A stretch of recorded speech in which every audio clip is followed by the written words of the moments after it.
오늘 하나님께서 우리들에게 주신 말씀은 예레미야서 1장 1절부터 3절까지의 말씀입니다. 구약성경 1050쪽 즈음에 있습니다.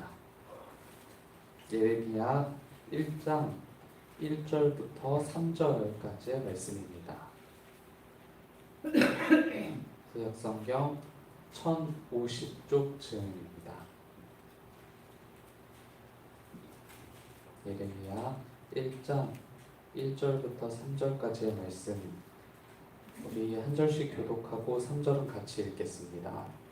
베냐민 땅 아나돗의 제사장들 중 hil기야의 아들 예레미야의 말이라. 아몬의 아들 유다왕 요시야가 다스린 지 13년에 여호와의 말씀이 예레미야에게 임하였고, 요시야의 아들 유다의 왕 여호야김 시대부터 요시야의 아들 유다의 왕 시드기야의 11년 말까지 곧 5월에 예루살렘이 사로잡혀 가기까지 임하니라. 아멘. 오늘 우리가 읽은 본문에는 총 4명의 인물이 등장하는데요. 먼저 이 책을 기록한 예레미야 선지자가 그중 한 사람이고요. 아몬의 아들 요시야 왕이 그중 또 한 사람입니다. 이어 요시야의 두 아들도 언급을 하는데요. 한 사람은 여호야김이라는 남유다의 왕이었고요.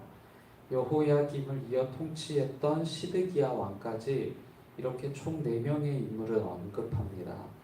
오늘 본문은 예레미야 선지자가 남유다의 왕이었던 요시야, 그리고 이 요시야의 두 아들이었던 여호야김 왕과 시드기야 왕에 이르기까지 꽤 오랜 시간 동안 예레미야 선지자가 선지자 역할을 해왔다는 것을 본문이 알려주고 있는 것이죠.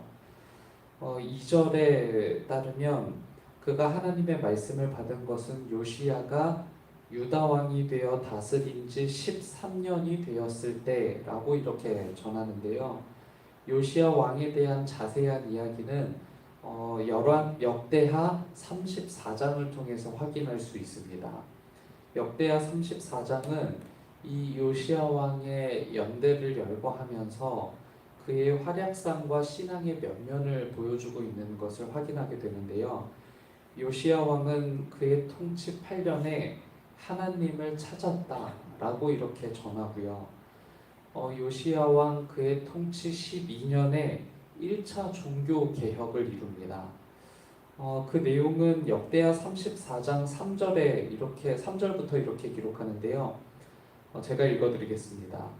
유다와 예루살렘을 비로소 정결하게 하여 그 산당들과 아세라 목상들과 아로새긴 우상들과 부어 만든 우상들을 제거하여 버리매 무리가 왕 앞에서 바알의 제단들을 헐었으며 왕이 또 그 제단 위에 높이 달린 태양상들을 찍고 또 아세라 목상들과 아로새긴 우상들과 부어 만든 우상들을 빻아 가루를 만들어 제사하던 자들의 무덤에 뿌리고 제사장들의 뼈를 제단 위에서 불살라 유다와 예루살렘을 정결하게 하였다 라고 이렇게 기록합니다. 그간 유다의 타락을 막았던 왕이 아무도 없었다라고 해도 과언이 아니었을 텐데요. 요시야 왕만큼은 달랐던 것 같습니다. 그렇게 그는 그의 통치 12년에 1차 종교 개혁을 이루게 됩니다. 그리고 오늘 본문이 언급하는 요시야의 통치 13년이 되었을 때 말씀드린 것처럼 2절에 보시면요. 하나님께서 예레미야에게 말씀하셨다라고 기록하죠.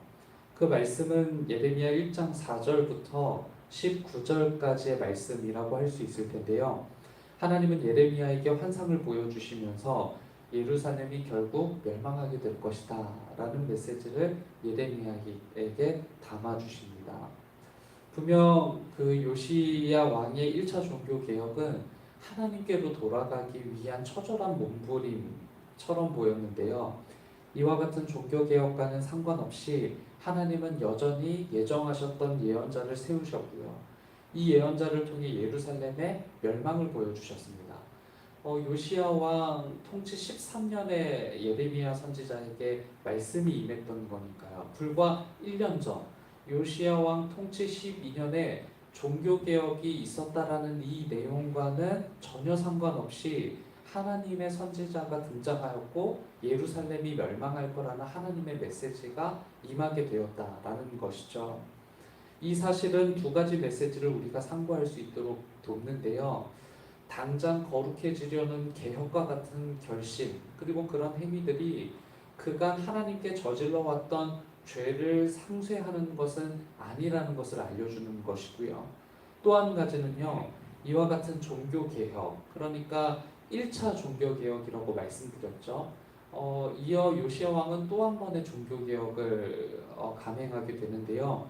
이와 같은 종교개혁이 성공했다고 하더라도 또다시 종교개혁이 필요한 타락한 인간의 모습, 이 모습만큼은 결코 벗어던질 수 없는 인간은 그처럼 한계를 하나님 앞에서 한계를 가진 존재라는 것을 우리로 하여금 알게 하는 것이죠. 3절은 이어 예레미야에게 결코 짧지 않은 시간 지속적으로 예언의 말씀을 전해주셨다라는 것을 알리는데요.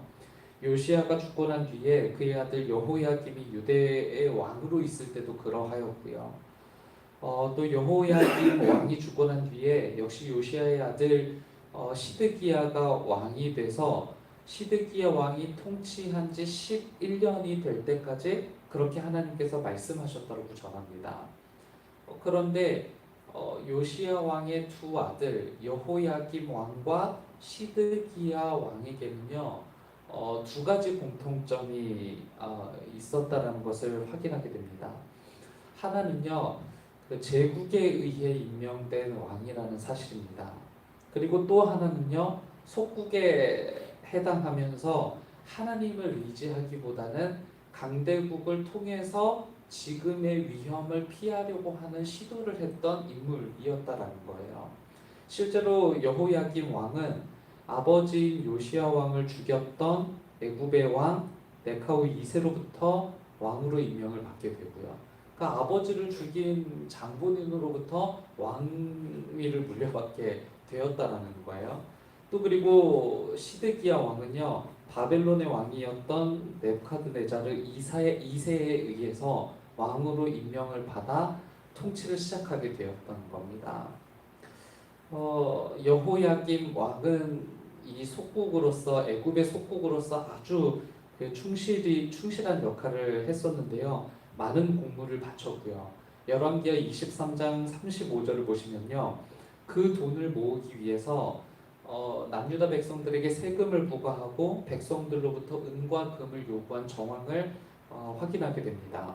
그뿐 아니라 이집트 제국이 결국 바벨론 제국에게 멸망을 당하게 되거든요.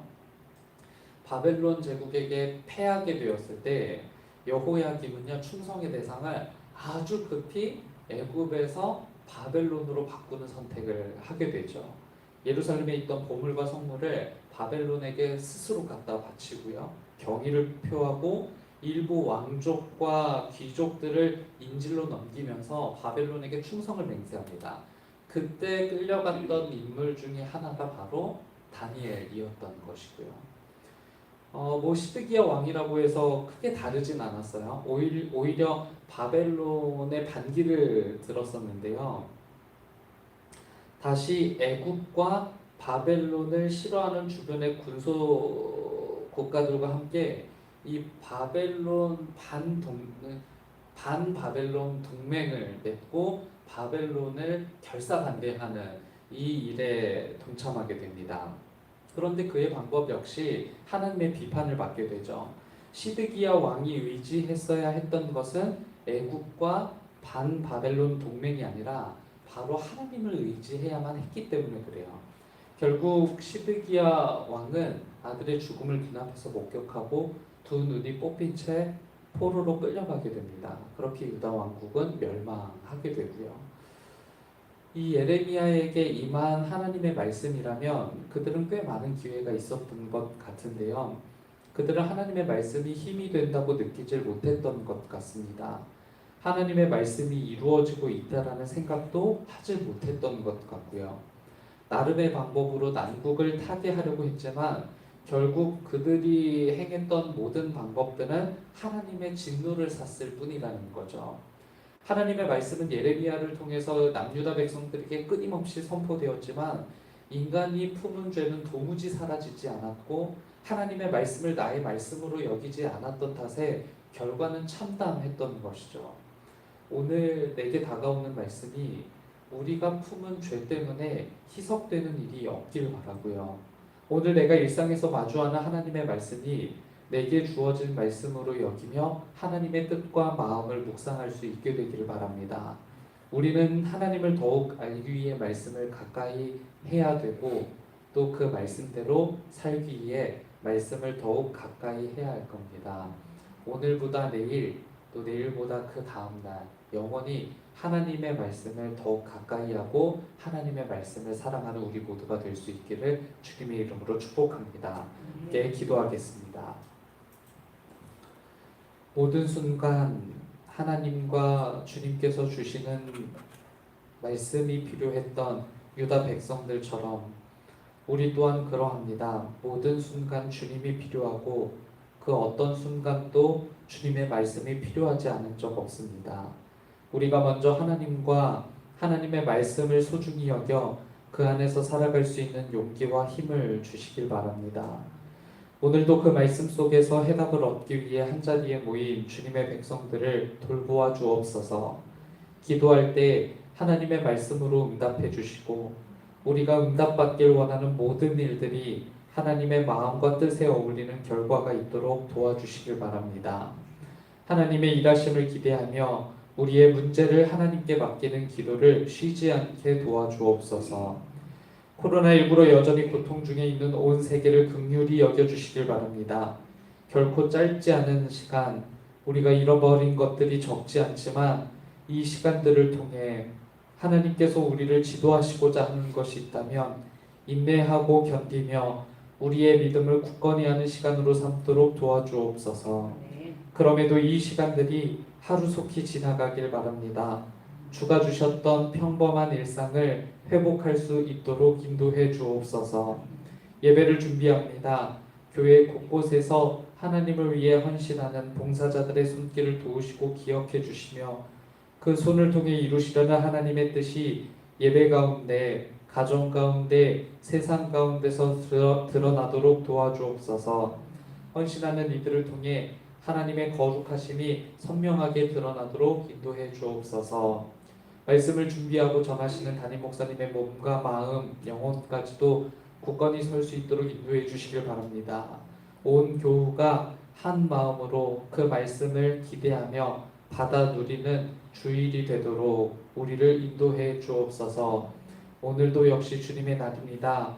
이 주님의 날을 하나님의 거룩하심을 쫓아 살아가는 하루가 되도록 우리를 인도해 주옵소서. 예수 그리스도의 이름으로 기도드립니다. 아멘.